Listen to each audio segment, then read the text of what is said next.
उज्जवल Bharat news के खास programme editors talk को देखने वाले आप सभी दर्शकों को खुशबू का नमस्कार। आप सभी को हमारे इस प्रोग्राम को सबसे ज़्यादा देखने, ज़्यादा पसंद करने और अपने फैमिली और फ्रेंड्स को शेयर करने के लिए पूरे उज्जवल भारत न्यूज टीम की ओर से आप सभी दर्शकों का बहुत बहुत आभार। आप सभी हमें ऐसा ही प्यार देते रहे ताकि हम आपके एक्सपेक्टेशन पर खरे उतर सके। नमस्कार, उज्जवल भारत न्यूज़ के स्पेशल प्रोग्राम एडिटर्स टॉक में आप सभी दोस्तों का बहुत बहुत स्वागत है। दोस्तों, हम आपके आभारी हैं क्योंकि आप हमारे इस स्पेशल प्रोग्राम को बहुत सारा प्यार दे रहे हैं और लोगों के कमेंट्स भी आते हैं और हमारे यहाँ फ़ोन कॉल्स भी आते हैं इस प्रोग्राम को लेके। बहुत बहुत शुक्रिया आपका। तो चलिए अब हम शुरू करते हैं ये एडिटर्स टॉक और इसमें आज के हमारे मेहमान हैं शिशिर सिन्हा जी। शिशिर सिन्हा जी के विषय में मैं बता दूँ, ये बेसिकली रहने वाले हैं निरंजनपुर अरवल, जो कि बिहार में आता है। ये इनका जो पढ़ाई लिखाई है वो भी बिहार पटना से है। इनकी पूरी पढ़ाई लिखाई मुंबई इनका आना हुआ 1991 में और मीरा भाईंदर में ये 1996 में यहाँ पे आए। शिशिर सिन्हा जी अभी प्रेजेंट समय में स्टील इंडस्ट्री में है और डायरेक्टर मार्केटिंग है ये, और कम से कम 4-5 स्टील कंपनी में इन्होंने जॉब किया है। और शिशिर सिन्हा जी अभी फ़िलहाल स्टील इंडस्ट्री में हैं, जो कि डायरेक्टर मार्केटिंग के पद पे हैं और कई सारे कंपनी में इन्होंने काम किया है। दूसरा इनका परिचय मैं आपको बता दूं कि ये 2012 में बीजेपी से जुड़े हुए हैं और फिलहाल वाइस प्रेसिडेंट हैं मीरा भाईंदर शहर का। इनका दूसरा परिचय ये है कि बीएचपी के, जो कि विश्व हिंदू परिषद है, उनके ये जिला संपर्क प्रमुख भी हैं और एक्चुअली ये आते हैं कायस्थ समाज से, शिशिर सिन्हा नाम हुआ। तो ये उस जो समाज है उसके भी संगठन है, उसमें भी प्रमुख पदों पे हैं, जिसमें चित्रांश महापरिवार जो है, जो कि 23 वर्षों से है और इन्हीं के देख रेख में शुरुआत हुई थी। 23 वर्षों से अभी भी चित्रांश महापरिवार में है। उसके बाद कायस्थ समाज के ही दूसरी जो संस्था है वो है ग्लोबल कायस्थ कॉन्फ्रेंस, जिसमें ये प्रमुख पदों पे हैं। ये हम चाहेंगे कि ये तो खुद परिचय देंगे ही। प्रोफेशनली ये स्टील इंडस्ट्रीज़ में है और अभी आदित्य स्टेनलेस स्टील पाइपलाइन जो मैन्युफैक्चरिंग कंपनी है उसमें डायरेक्टर मार्केटिंग के पद पे हैं। तो सबसे पहले सर, आपका हमारे उज्जवल भारत न्यूज़ में बहुत बहुत स्वागत है। नमस्कार रवि जी, आपने मुझे अपने साथ मौका दिया आपके इस चैनल पर, जिसका मीरा भाईंदर में बहुत बड़ा आपका व्यूअरशिप है। मुझे आपने बुलाया, बहुत बहुत शुक्रिया रवि। Thank you. तो सर, मैं चाहूँगा कि मैंने तो शॉर्ट परिचय तो दे दिया अपने दर्शकों को, मैं चाहूँगा 2 शब्द अपनी इन्फॉर्मेशन प्लीज़ दर्शकों को। रवि जी, जब मैं मीरा भाईंदर में आया, पहले मैं शुरुआत करूँ अपने सामाजिक सरोकारों से। राजनीतिक पक्ष तो जब समाज को आगे लाने की जब बात होती है तो राजनीति से जुड़ना पड़ता है, लेकिन आज से 23 साल पहले मैंने एक सामाजिक संगठन अपने समाज के लिए, मैंने चित्रांश महापरिवार का गठन किया था और इस शहर के जितने भी कायस्थ परिवार थे मैंने उन्हें जमा कर घूम के मैंने इकट्ठा किया था। और मेरा ये मानना था कि पहले घर से शुरुआत होती है, तब समाज की बात कर सकते हैं। और ये जो महापरिवार है, पहले उसमें जो कनेक्ट है वो स्थापित करने के लिए शुरू किया था। चित्रांश महापरिवार में हम लोगों ने बहुत अच्छे काम किए। यहाँ पे मीरा भाईंदर में सामाजिक सरोकारों में हम लोगों ने बढ़ चढ़ के हिस्सा लिया। चित्रगुप्त भगवान हमारे जो आराध्य हैं, उनका हम लोग मंदिर स्थापित करने के लिए 2 मंदिरों में बात हो गई है। भगवान के दरबार में अपने चित्रगुप्त महाराज की मूर्ति लगाएं, जिसमें कि सभी धर्मों के, सभी जातियों के लोग आकर के जो आपके पाप पुण्य का लेखा जोखा करते हैं, भगवान चित्रगुप्त का आशीर्वाद लें। ये सामाजिक कामों में ये देखते हुए अभी हुआ कि अपने को राष्ट्रीय स्तर पे जुड़ना चाहिए। उसके लिए हम लोगों ने यशस्वी और कायस्थ शिरोमणि राजीव रंजन जी के नेतृत्व में ग्लोबल कायस्थ कॉन्फ्रेंस को हम लोगों ने ग्लोबल कनेक्ट करने के लिए ज्वाइन किया है। मेरे साथ इस महापरिवार के बहुत समृद्ध और सुशिक्षित लोग शामिल हैं यहाँ मीरा भाईंदर के, जो समाज को दशा दिशा देने का काम कर रहे हैं। उसमें आपके श्री वेद प्रकाश जी भी, जो बहुत पुराने पत्रकार हैं और सामाजिक सरोकारों में शायद ही शहर में कोई ऐसा आदमी होगा जो उनको नहीं जानता होगा। ये समाज उनका ऋणी है। उन्होंने मीडिया के अध्यक्ष पद का प्रभार संभाला है और रवि प्रकाश जी हैं, मनीषा सिन्हा जी हैं जो महाराष्ट्र प्रदेश में महासचिव के पद पे और महिला अध्यक्ष के पद पे काबिज हुई हैं। मैं सभी को शुभकामनाएं देना चाहता हूं। आप एक चीज़ लोग हमसे पूछते हैं, जब आप सामाजिक कार्य करते हैं तो फिर ये जातीय संगठन आप क्यों खड़ा कर रहे हैं, जाति की बात क्यों कर रहे हैं? मेरा सिर्फ इतना कहना है कि ये जो कायस्थ संस्कृति है, ये एक संस्कृति है। और पहले अगर जाति बोलते हैं तो सभी जातियों में रोटी और बेटी का रिश्ता अपने जाति में ही होता है, और ये गलत भी नहीं है। तो उसके लिए एक प्लेटफॉर्म पे आना बहुत ज़रूरी है। लेकिन अगर आप देखेंगे कि ये समाज में कितने बड़े बड़े राजनीतिज्ञों को, विभूतियों को, लोकनायक जयप्रकाश नारायण, डॉक्टर राजेंद्र प्रसाद, लाल बहादुर शास्त्री, सुभाष चंद्र बोस, एक राजनीतिक दिशा देने की कोशिश की देश को। लेकिन आज कहीं ना कहीं जब ये लग रहा है कि हमारा ये बुद्धिजीवी समाज, जो समाज को हमेशा, देश को एक दिशा देता आया है, हम लोग हाशिए पे आ गए हैं। क्योंकि आज इस राष्ट्र के परिदृश्य में आप देखेंगे तो आपकी बौद्धिकता से कोई लेना देना नहीं है। जब टिकट का वितरण होता है, सारी पार्टियां जातीय गणित देखती हैं कि, और उसमें कहीं हमारे समाज के जो बुद्धिजीविता है उसमें हम लोग कहीं पीछे हैं, क्योंकि ज़्यादा बुद्धिजीवी होने के कारण हम एक प्लेटफॉर्म पे नहीं आते हैं। और हम लोग अपने आप को बहुत ये साबित करने की कोशिश में लगे रहते हैं कि हम कास्टिस्ट नहीं है। कास्टिस्ट होना एक अलग बात है। राजेंद्र प्रसाद जैसे लोग जब देश की बागडोर संभाली, उन्होंने कोई भेदभाव नहीं किया। लाल बहादुर शास्त्री ने देश का उद्धार किया। लेकिन अगर सही लोग, सिर्फ हमारे कास्ट के लोग आईएएस और आईपीएस बन के खुश रहेंगे तो ये देश की राजनीति कहीं ना कहीं भटक रही है। मुझे ऐसा लगता है कि आज हमारे युवाओं को हमारे जाति से आगे आना पड़ेगा, और जो गलत चीज़ें जो राजनीति में हो रही है उसमें आकर के अपनी भूमिका निभानी पड़ेगी। तो हमारे जो राष्ट्रीय अध्यक्ष हैं आदरणीय माननीय राजीव रंजन जी, वही बहुत टाइम से प्रयास कर रहे हैं, और उसके नेतृत्व में मैं रवि जी आपको बताऊं कि आने वाले समय में उत्तर प्रदेश के चुनाव में जो जातियां जातिगत आधार पर टिकट वितरण करती हैं और सोचती हैं कि कायस्थ जाति का ऐसे ही यूनाइट नहीं है, इनको टिकट देके फायदा नहीं है, ये एक बहुत बड़ा देश के लेवल पे बदलाव आएगा, और ये एक जातीय स्तर पे अपने को स्थापित करने का प्रयास कर रहे हैं हम लोग। बहुत डिटेल में सर आपने अपने विषय में बताया कि आप कायस्थ परिवार के लिए, अपने समाज के लिए बहुत ज़ोरों शोरों से लगे हुए हैं, और होना भी चाहिए। लेकिन एक चीज़ मैं कहना चाहूँगा, क्योंकि आपने चित्रांश महासभा जो 23 वर्ष पहले शुरू किया, वो अभी तक चल रहा है, उसमें कार्य कर रहे हैं। लेकिन एक मेरे दिल में ख्याल आता है कि आपने जो ग्लोबल कायस्थ कॉन्फ्रेंस, दूसरी एक संस्था ऑर्गेनाइजेशन बनी, तो क्या आप लोग एक जगह सारे समाज ने फिर दूसरी संस्था बनाने की क्या जरूरत है, उसमें जाने की क्या जरूरत है? प्लीज़। नहीं रवि जी, ऐसा है कि आप स्थानीय स्तर पे आप काम कर रहे हैं। World is a global village, और आज इस समाज के लोग जो आप देखोगे, ब्यूरोक्रेसी में हो कि आपके फॉरेन सर्विसेज में हो या विदेशों में, जितने भी उच्च पदाधिकारी हैं वो आपके समाज के ही हैं। तो ग्लोबल कनेक्ट के लिए आपका ग्लोबल प्लेटफॉर्म होना चाहिए। तो मेरा जो चित्रांश महापरिवार है, मैंने इसको ग्लोबल कायस्थ कॉन्फ्रेंस से कनेक्ट किया है, और आप कह सकते हैं ये एक ग्लोबल कनेक्ट है। जो चीज़ें दुनिया में हो रही हैं वो हम अपने शहर के लिए, अपने कायस्थ कनेक्ट के द्वारा मेरे शहर का कैसे विकास कर सकते हैं, चीज़ों को कैसे मोबिलाइज कर सकते हैं अपने शहर के विकास में, तो ये उसका एक प्रयास है।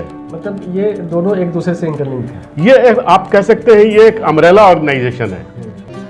एक बिगर जब पॉलिसीज होती है पूरे देश से आपको कनेक्ट करना है, तो उसके लिए एक अम्ब्रेला ऑर्गेनाइजेशन चाहिए होता है। तो ये जो ग्लोबल कायस्थ कॉन्फ्रेंस है, ये एक अम्ब्रेला ऑर्गेनाइजेशन है जो पूरे विश्व को, और आपको बताएं रवि जी, ये बहुत कम टाइम में इतना बढ़िया कनेक्ट हो गया है। जितने विदेशों में, फॉरेन एम्बेसीज में जितने कायस्थ काम कर रहे हैं, तो ये इससे क्या होगा कि सिर्फ मेरे समाज का भला नहीं होगा, मेरे शहर के लोगों में किसी की परेशानी, किसी का बच्चा विदेश में है, कुछ चाहिए होगा, तो मैं सक्षम होऊंगा उसको सहायता करने के लिए।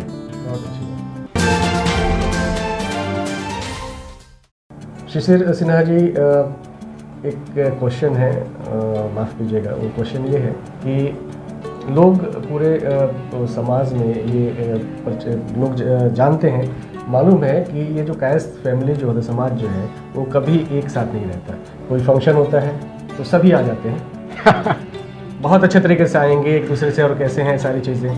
जैसे चित्रगुप्त पूजा ही ले लीजिए, हम भी कवर करने जाते हैं तो बहुत सारे लोग आते हैं तो पूरा परिवार जुड़ता है, लेकिन जैसे पूजा खत्म होता है उसके कल से ना एक दूसरे के विषय में जानना चाहते हैं ना जानते हैं, मतलब वो परिवार वो संगठन पता नहीं कहाँ चला जाता है। ऐसा सही है क्या? आपकी बहुत आपके, मैं उसको हैट्स ऑफ, आपका बहुत अच्छा ऑब्जर्वेशन है और बहुत सही बात कह रहे हैं आप कि ये जो कनेक्ट है ये बहुत टाइम तक उस तरीके से नहीं होता, क्योंकि आपको एक समझना पड़ेगा इस जाति की विशेषता, एक बुद्धिजीवियों का समाज है, ये किसी के पीछे या अपना आप किसी कोई इसको हाँक नहीं सकता है। तो हम लोग जमा होते हैं चित्रगुप्त पूजा के नाम पे या फिर कुछ बौद्धिक चीज़ों की चर्चा करने के हिसाब से, लेकिन हम लोगों में एक जातिगत विशेषता है कि हम लोग we are not a follower of each other. हम लोग किसी के पीछे कोई हमको हाँक के ले जाए, ये बहुत अच्छी बात है। एक बुद्धिजीवी समाज में बौद्धिक आदमी कभी लाइन में नहीं लगता, उसकी अपनी विचारधारा होती है, लेकिन फिर भी हम प्रयास कर रहे हैं कि जो आप देखेंगे कायस्थ समाज में, आपने खुद भी देखा होगा कि पूरे हिंदुस्तान या विदेशों में आप देख लीजिए, बहुत सक्षम समाज है ये, और इसमें कोई किसी की हेल्प नहीं करता है, लेकिन फिर भी कभी कायस्थों ने आरक्षण का विरोध नहीं किया है। उन्होंने अपने बच्चों को बताया कि तुमको 97% मार्क्स लेके आना है और तुमको अपनी लड़ाई खुद लड़नी है। आप पूरा इतिहास उठा के देख लीजिए, आज तक कायस्थों ने कभी आरक्षण नहीं मांगा है, और किसी ने कुछ खुदा ना खास्ता कोई अपना कोशिश भी किया है तो समर्थन नहीं मिला है, ना विरोध किया है। क्योंकि ये जो हम लोगों की परंपरा रही है कि जो वंचित हैं, दलित हैं, जो वर्ग को उनका हिस्सा नहीं मिला है, हमारे समाज के जितने बड़े लोग आए हैं उन्होंने उसको आगे आकर के उनको आगे किया है। चाहे देश रत्न राजेंद्र प्रसाद जी हो, लाल बहादुर शास्त्री जी हो, ये स्वयं भी बहुत गरीब घर से आए थे लेकिन गुदड़ी के लाल थे। इन्होंने अपने जीवन काल में इनके ऐसे नैतिक मूल्य आज के राजनीति में ये मिसाल हैं। लाल बहादुर शास्त्री जी जो एक इतना बड़ा जज्बा के देश के अगर उनके सम्मान का नहीं हुआ तो उनकी जान चली गई, तो ये आज के नेताओं में ये बात ही नहीं है। उस समाज का हमको प्राउड है, और ये इकट्ठा होना मतलब ये और जातीय संगठन की तरह नहीं होता है, ये बौद्धिक स्तर पे होता है, ये कनेक्ट होता है कि हम और लोगों का भला कैसे कर सकें। तो ये आपका बहुत अच्छा ऑब्जर्वेशन है, और ये कभी समाज उस तरीके से जैसे बाकी जातियां इकट्ठा होती हैं वैसा हो नहीं सकता है। हमारा एक प्रयास है कि रोटी बेटी में जब लोग अपने शहर से गांव से बाहर आ गए हैं तो बच्चों की शादियों में बड़ी समस्या होती है, एक कनेक्ट होता है तो बहुत आसानी हो जाती है। तो अच्छी बात है ना कि ये जो हमारी चर्चा हमारे जो लोग भी देख रहे हो, चाहे हमारे चैनल को, चाहे सोशल साइट्स पे हमारे चैनल को देख रहे हैं, तो आप इस जो भी देख रहे हैं आपके समाज को, तो एक समझ आनी चाहिए कि ये ऐसी बातें हो रही है तो उस चीज़ को ख़त्म करना चाहिए। जी, दूसरा जो इस सामाजिक सरोकार में एक बहुत बड़ी समस्या है रवि जी, चूँकि आप बिहार की पृष्ठभूमि जानते हैं, आप भी उसी मिट्टी से आए हैं, तो वहाँ पे जब आपको पता होगा दहेज में अगर किसी जाति को नंबर 1 पे आप रखिएगा वो कायस्थ हैं। वहाँ पे रेट होते हैं IAS के, IPS के, आज शायद रेट चल रहा, पता है कितना IAS का रेट? 5 से 6 करोड़। अब आप बताइए कि ये चीज़ जो है, और इसी के ऊपर एक बहुत बड़ा चुटकुला है बिहार में, मजाक है कि अगर बिहार में कहीं लव मैरिज हो रही है तो उसमें एक पार्टी कायस्थ रहेगी। तो ये इसलिए हो रहा है क्योंकि हमारी लड़कियों का एजुकेशन बहुत हो गया है, उनके पैकेज बहुत बड़े हो गए हैं, उनके हिसाब में लड़के थोड़े पिछड़ रहे हैं, तो वो अपने हिसाब से, खैर इसमें बुरा भी नहीं है, मतलब हमेशा खून का रंग लाल ही होता है। तो बस ये प्रयास है कि डॉरी को कैसे हम डिस्करेज कर सकते हैं, अपने बच्चों की शादियां जो करने में सही रिश्ते कैसे मिल सकते हैं, और जो छोटी मोटी जो सामाजिक समस्याएं हैं एक मंच पे आके हम बेहतर तरीके से उसको निपटा सकते हैं। एक चीज़ हम जानना चाहेंगे, क्योंकि हमने बोला कि आज प्रोग्राम हुआ, कल से कोई एक दूसरे को नहीं जानता, क्या ऐसी घटनाएं हुई हैं क्या कि आप लोग एक दूसरी जगह मिले, पूरा समाज मिला हो? बहुत ध्यान दीजिएगा आप लोग भी, और आप भी ध्यान दिए, वहाँ पे मिले हों और वहीं पे एक दूसरे से परिचय हुआ है कि मैं कायस्थ समाज से हूँ, आप कायस्थ समाज से हो वगैरह, वहीं पे किसी न किसी कोई लड़का किसी लड़की को पसंद करता है, फैमिली के दोनों पक्ष बात करते हैं, लेकिन वहाँ आए तो शादी फिक्स हो गया। जब दहेज की बात आ रही तो वो किसी को नहीं जानते, ऐसा हुआ है क्या कि नहीं दहेज में तो चाहिए मुझे? नहीं सर, इसमें रवि जी एक चीज़ है कि मुंबई में जो कायस्थ फैमिली है ना, ये और रिफाइंड हो गई है। और यहाँ पे जो लोग 10 साल 15 साल रह चुके हैं, जो बच्चे बड़े हो गए हैं ना, यहाँ शादियाँ ठीक हुई हैं। आपस में जो कनेक्ट हुआ है उसमें लोगों के जान पहचान हुई, फिर मिलना जुलना भी हुआ, तो शादियाँ ठीक हुई हैं। लेकिन मुझे मतलब बताते हुए गर्व हो रहा है कि यहाँ पे कभी अभी जितनी भी शादियाँ मेरे समझ से हुई हैं, कहीं डॉरी की बात नहीं हुई है। बाकी लोग जितना अपनी श्रद्धा होती है अपनी बेटी के लिए सोचते हैं, करते हैं, लेकिन कुछ जगहों पे तो जो महाराष्ट्रियन कल्चर है उसको अडॉप्ट करके 50-50 भी हुआ है। हाँ, जो जनरली 50-50 हुआ है कि जो भी रिसेप्शन का कॉस्ट होगा आधा आधा बेयर करेंगे। तो ये समाज जो है बहुत अच्छी चीज़ों को एक्सेप्ट करने के लिए अच्छी हो रही है, ओपन है इस चीज़ों को अपनाने के लिए। तो ये बहुत यहाँ पे एक प्लेटफॉर्म मिलने से लोगों का कनेक्ट हुआ, क्योंकि कभी आप देखेंगे सोशल सरोकारों में 4 आदमी आपको नहीं मिलते हैं। आप बहुत अच्छी नौकरी करते हैं, बहुत आप माइक्रो उस पर इंजॉय कर रहे हैं लाइफ को, लेकिन जब कोई घटना होती है, कोई बीमार पड़ जाता है, आपके पास 4 आदमी नहीं है। तो समाज से जुड़ के रहने में क्या है, कम से कम 4 लोग बेतकल्लुफ़ आपका सुन के आपके पास आते हैं। बहुत सी मौतें हुई जिनके पास उन लोग कनेक्ट बहुत अच्छा नहीं था, हम लोग जा करके उनको मतलब जो सपोर्ट होता हम लोगों ने किया। तो ये एक बहुत बड़ा मेरे हिसाब से मीरा भाईंदर में एक प्लेटफॉर्म खड़ा किया है हमने। और आपको ये भी हैरानी होगी, जब मैंने शुरुआत में लोगों को जुड़ना शुरू किया, कितनी बातें सुनने में आई कि आप यहाँ भी आके जाती है, ये करो। मेरी बात उस समय कोई नहीं समझ पा रहा था, भला बुरा भी लोगों ने, मेरे समाज के लोगों ने ही कहा, लेकिन आज सारे लोग आकर के अप्रिशिएट करते हैं। तो बड़ा अच्छा लगता है कि आज जीवन के 23 साल में, और मैंने समाज के साथ में कभी भी, राजनीति में कभी भी मेरे साथ समाज का हमने योगदान नहीं लिया। उसको अलग रखा है, क्योंकि ये समाज में हो सकता है कोई भाजपा की सोच वाला हो, कोई कांग्रेस की सोच वाला है, तो मेरे समाज में कोई कलर नहीं देना है। वो सारे लोग आते हैं, सब हम लोग समाज के स्तर पे मिलते हैं, लेकिन कोई इसमें राजनीतिक कलर नहीं है मेरे समाज में। सर, कोई भी संगठन, चाहे कोई भी जातीय जो संगठन होती है, तो उसका लास्ट जो पड़ाव होता है वो पॉलिटिक्स होता है। उनको कहीं ना कहीं एक क्या जनप्रतिनिधि के रूप में, क्योंकि अंत देखिए, चाहे वो कायस्थ समाज हो, चाहे वो मैथिल समाज हो, चाहे वो, तो उनका लास्ट क्या होता है, जो टारगेट, मिशन टारगेट जिसको बोलते हैं, वो जाके पॉलिटिक्स पे जाएंगे। क्योंकि कोई पार्टी उनको ऑफर कर दे, वो अपना बल दिखाए कि मेरे पास इतने वोट बैंक्स हैं, तो मुझे आप ये करो। तो कहीं ना कहीं आप लोगों का भी तो मकसद वो नहीं है। नहीं, देखिए रवि जी, आपने बहुत सही बात कही और बहुत अनुभवी आदमी हैं आप। ये जो बात कर रहे हैं कि राजनीति में, देखिए राजनीति में जाना और जुड़ना कोई बुरी बात नहीं है। मैं सारे युवाओं को बोलता हूँ, आप पढ़ाई करते हो, लेकिन आप राजनीति गंदी है बोल के आप हट जाते हो, इसलिए गंदे लोग आगे आते हैं। हाँ, आना चाहिए लोग। एक बुद्धिजीवी अगर सामने आता है, उसको समाज का सपोर्ट मिलता है और वो कुछ बदलाव लाने में सक्षम है, तो उसको आगे आना ही चाहिए। लेकिन आपको मैंने पहले भी कहा कि मेरे समाज के प्लेटफॉर्म पे कोई राजनीति नहीं होती है, और किसी राजनीतिक विचारधारा के आदमी आकर के अपनी बात रख सकता है।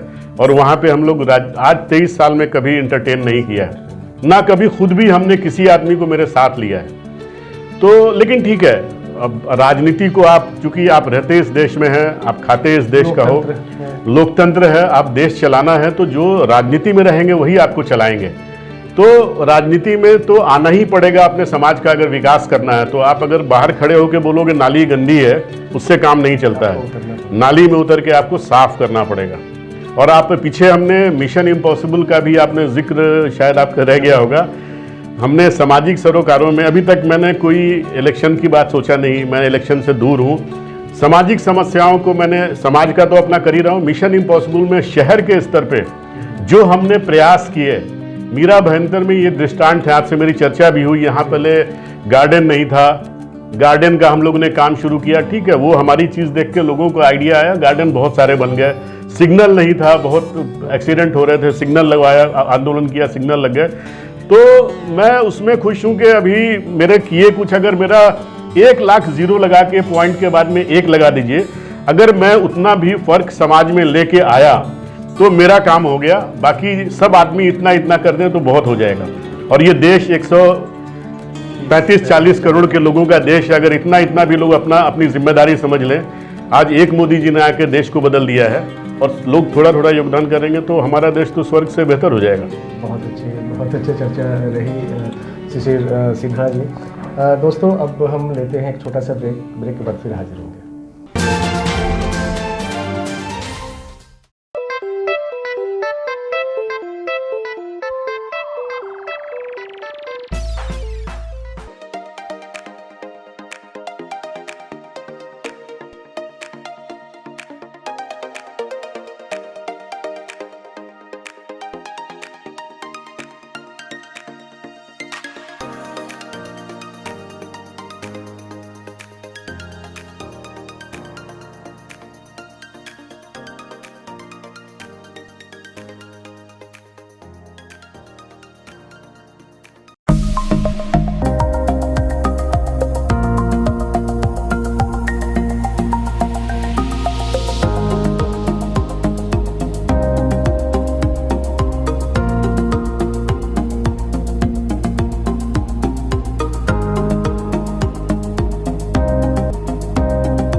ब्रेक के बाद आप सबों का इस एडिटर्स टॉक में एक बार फिर से स्वागत है।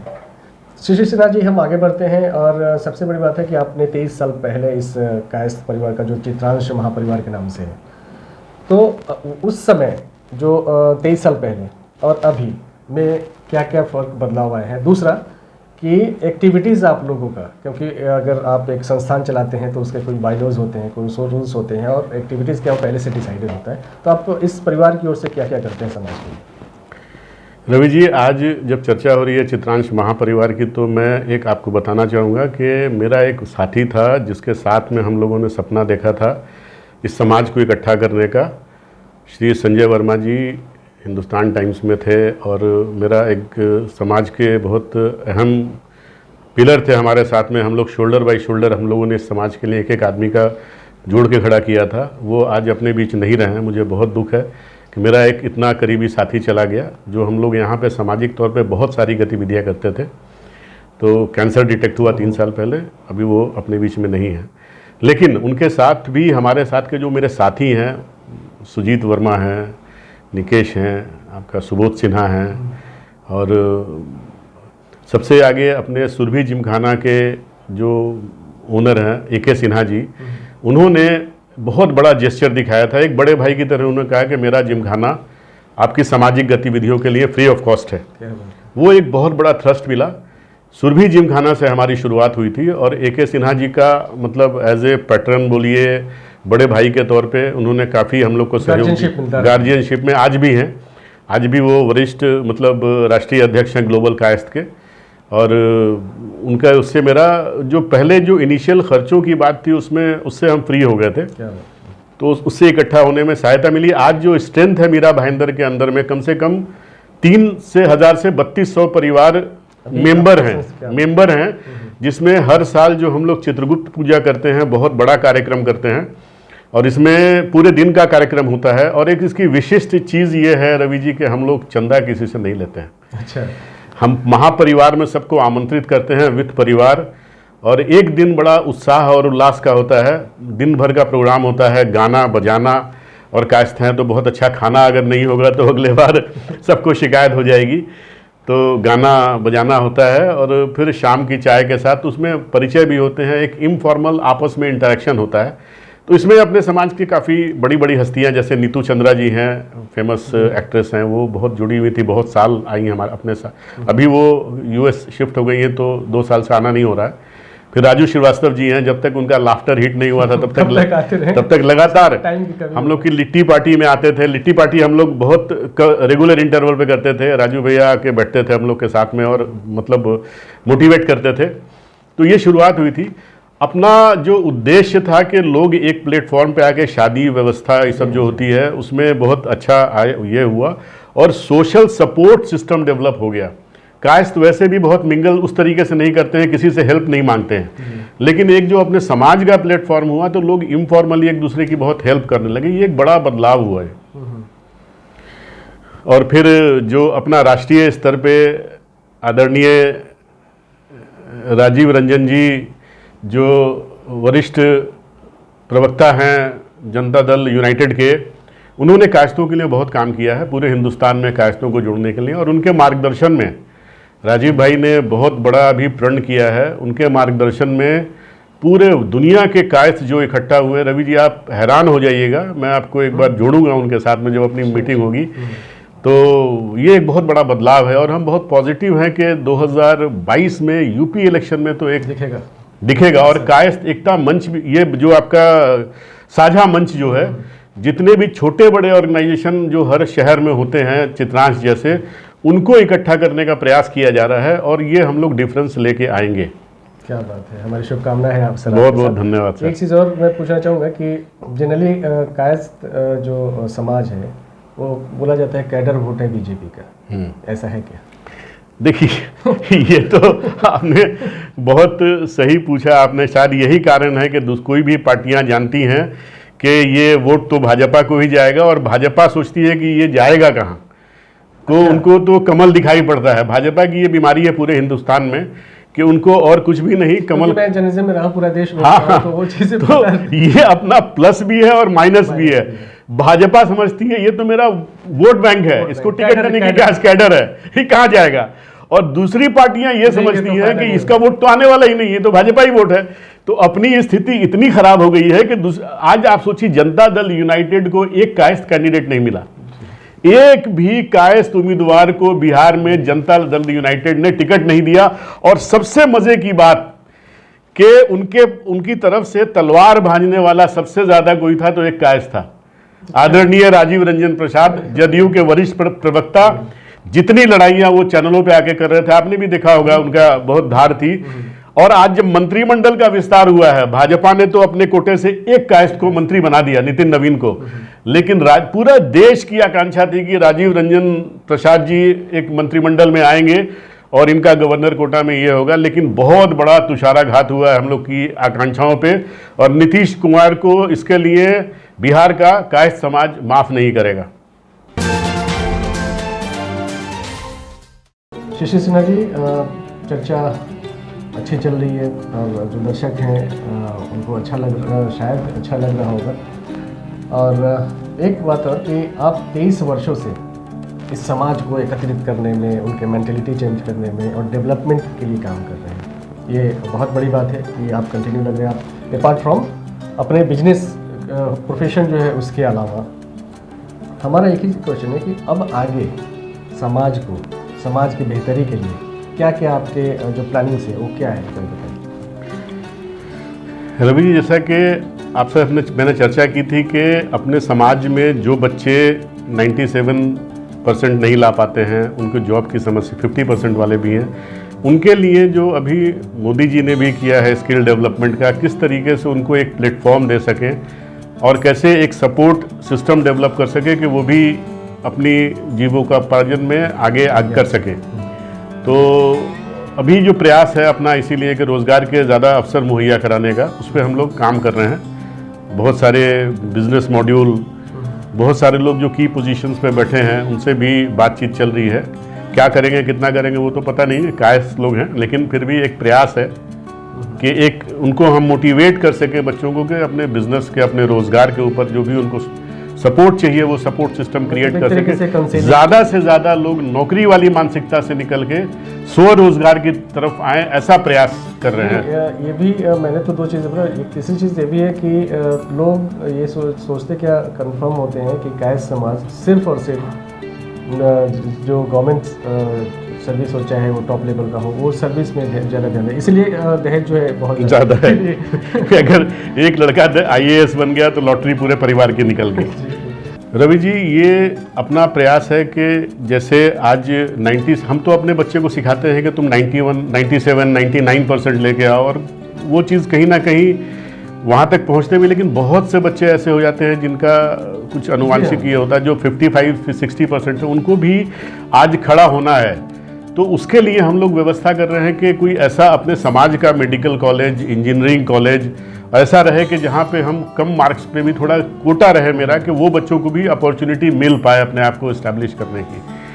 और आपको ये जान के बड़ी हैरानी होगी कि आप जानते हैं कि कभी भी कहीं भी कायस्थों ने कभी भी आरक्षण का विरोध नहीं किया है। ये एक ऐसी कौम है, इसने हमेशा सपोर्ट किया है दलितों का, इसका कि वो आगे आए। और आज भी जो सपोर्ट सिस्टम है उसमें जो कायस्थ होते हैं वो कभी भेदभाव नहीं करते हैं। तो मेरा ये कहना है कि जो आज हम लोग सिस्टम खड़ा करने की बात कर रहे हैं उसका और लोगों को भी फायदा मिले। एक जो वंचित समाज है उसको उसके अधिकार इंपावर कैसे कर सकते हैं, तो ये अपना प्रयास है। और अभी सक्षम लोग वो नहीं करेंगे तो फिर खाली बात करने से तो राजनीति होती है। जी सही सर, एक चीज़ बहुत अच्छा क्वेश्चन है, क्योंकि हर समाज अपना भवन तो चाहते कि बनाए, भवन में सभी लोग हैं, तो आप लोग की क्या इच्छा है मीरा भाईंदर में एक कायस्थ भवन का निर्माण? सर, ये तो आपने बड़ा एकदम दिल छूने वाली बात कर दी। ये बहुत अच्छा है, इच्छा भी होती है और मतलब ऐसा प्रयास भी भविष्य में होएगा। लेकिन अभी भवन से ज़्यादा जो ज़रूरत है ना, इंजीनियरिंग कॉलेज और मेडिकल कॉलेज की है, क्योंकि हम भवन लेके हमको, मेरे समाज में बहुत लोगों के अपने अपने अब जैसे जिमखाना है AK सिन्हा जी के, वो समाज को काफ़ी छूट देते हैं। तो ये समाज किसी से याचक समाज नहीं है, ये किसी से कुछ मांगता नहीं है, ये देने की बात करता है। तो हमको भवन की मांग नहीं करते हैं, हमको कुछ चाहिए नहीं, अपना जब होगा हम जमा करके बना लेंगे।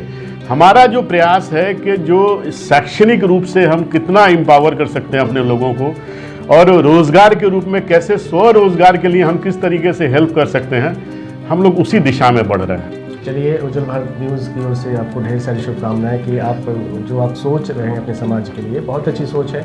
और वैसे लोग, क्योंकि जनरली जो टॉप लेवल के का जो माइंड होता है, जो पढ़ाई में अच्छे होते हैं, वो तो अपना कर लेते हैं पढ़ाई करके और अच्छा जॉब पा लेते हैं, सरकारी सर्विस। लेकिन कुछ लोग ऐसे हैं जिनको पढ़ने में रुचि नहीं होती, वो वही आपने बोला ना 50 से 55%।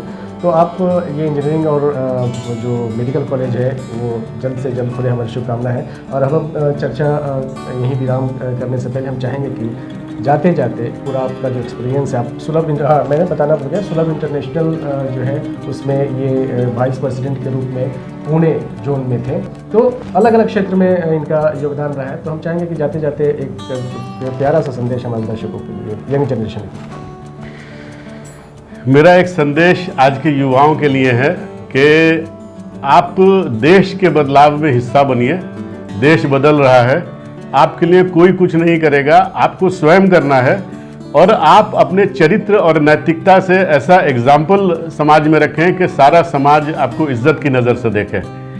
और इसमें एक शेर अर्ज है जो मेरे पिताजी हमसे कहा करते थे, खुदी को कर बुलंद इतना कि हर तदबीर से पहले खुदा बंदे से ये पूछे बता तेरी रजा क्या है। क्या बात है सर, बहुत अच्छा संदेश दिया सुशील सिन्हा जी ने। और हम चाहेंगे कि जो भी हमारे दर्शक यंग जनरेशन देख रहे हैं, इनकी बातों का फ़ायदा उठाएं और समझें कि हमें अपने आप को, अपनी नैतिकता और अपने चरित्र को मजबूत करें, सतत प्रयास करें, मेहनत करें, तो आप भविष्य निर्माण अच्छे तरीके से कर सकते हैं। आप हमारे स्टूडियो में आए सर, हमारे उज्जवल भारत न्यूज़ परिवार की ओर से पहुँच। रवि जी, आपके चैनल पे हमको बैठने का सौभाग्य मिला, मैं उसके लिए आपका शुक्रगुजार हूँ। आपका चैनल बहुत बढ़िया चैनल है हमारे शहर का, और आपकी जो धार है पत्रकारिता की, मैं उसका कायल हूँ। Thank you very much. आज के लिए फिलहाल इतना ही। ताज़ा तरीन खबरों को जानने और देखने के लिए आप हमारे उज्जवल भारत न्यूज को लाइक, शेयर एंड सब्सक्राइब जरूर कीजिए और अपने कमेंट्स हमारे चैनल के कमेंट्स बॉक्स में साझा जरूर करें। दीजिए इजाजत, नमस्कार।